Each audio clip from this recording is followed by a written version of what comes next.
watching Scuff TV. Today on Scuff, we're dusting off the cobwebs and digging deep into the TTR archives for the first in a series on the history of competitive snowboarding. We go back to the roots of snowboarding and hear it firsthand from legends, pioneers and champions to get their take on the best moments in the sport, where it all began and how it's evolved over the years.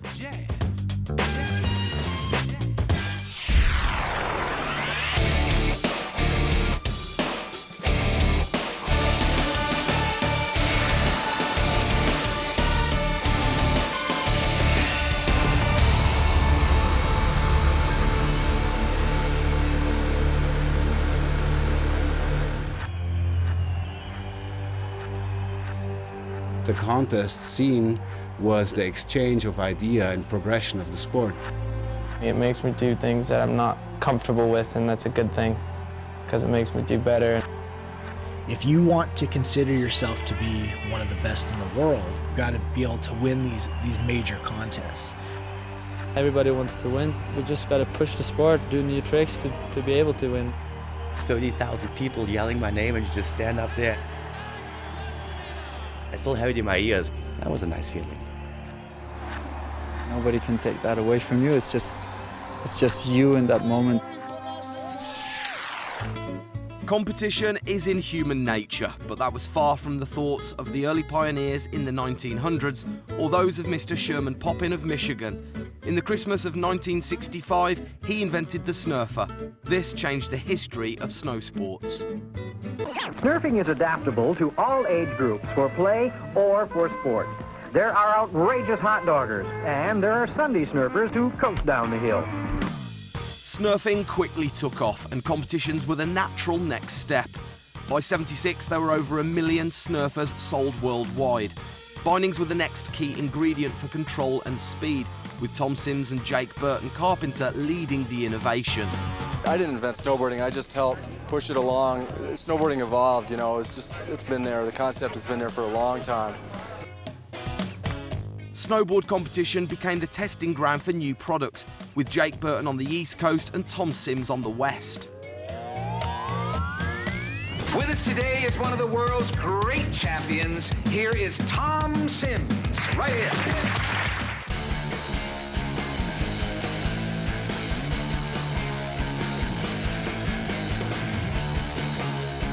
So the contests are getting better, the kids are getting better, and more skiers are opening up, so it's all up from here.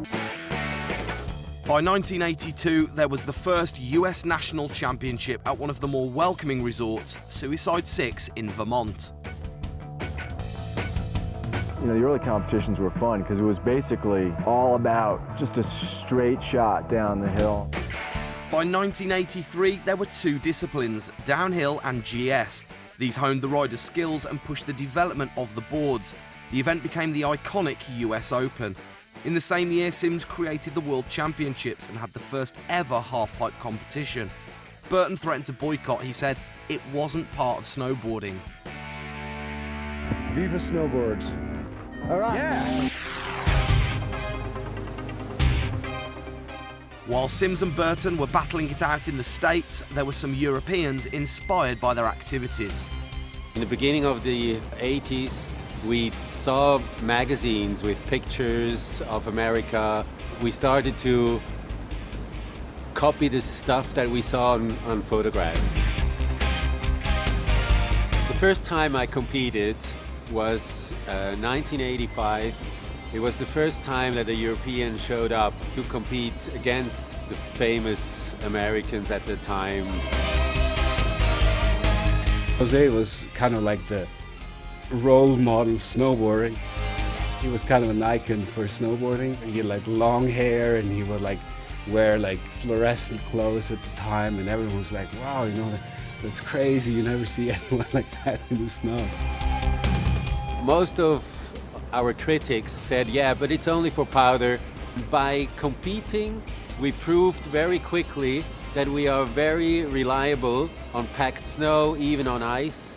So that's why the alpine disciplines very quickly developed. That's how we sort of started to develop boards for a hard pack, and then we approached some real small ski areas, and they let it happen. They let us go because they just wanted the money.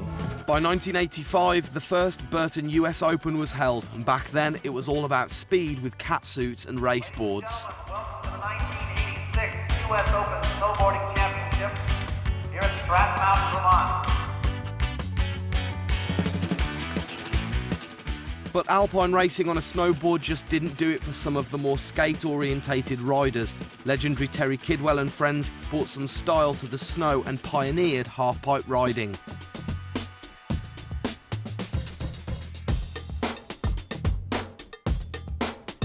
We found this ditch in the summertime, and we went there in the winter after we got a little snow, and we built a couple kickers off the end, and it was one of the first quarter pipes in snowboarding. Kind of make snowboarding a little more of a skateboard style. The half-pipes had to be shaped by hand and were generally natural gullies in the side of the hill.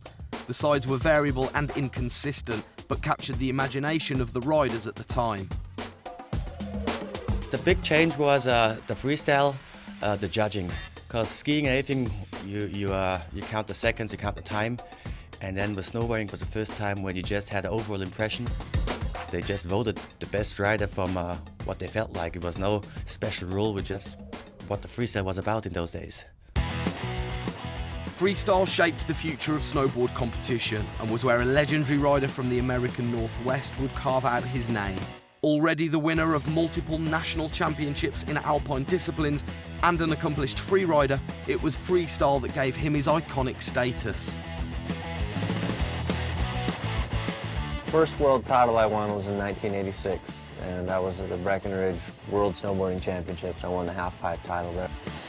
I realized I really want to start going to some competitions to learn more about snowboarding and have fun in this little brotherhood of pro snowboarding at the time. His style was unique, plus his results were amazing for years and years and years. Stood up for what he thought was right, and that made him so special. There are some types of people, some types of sportsmen, and Craig Kelly is the same like Terry Harkinson, the same like Shaun White. You just have special people, special heroes, which will always be the best, and he was the first one in snowboarding. By 1989, the now iconic US Open had their own half-pipe competition, and Craig Kelly again proved his dominance against the best in the country, winning another national title. By the end of the 80s, freestyle had captured the imagination of the snow-going youth, including the young Sean Palmer. With racing brushed aside, Episode 2 documents the style and attitude that made the 90s a defining decade.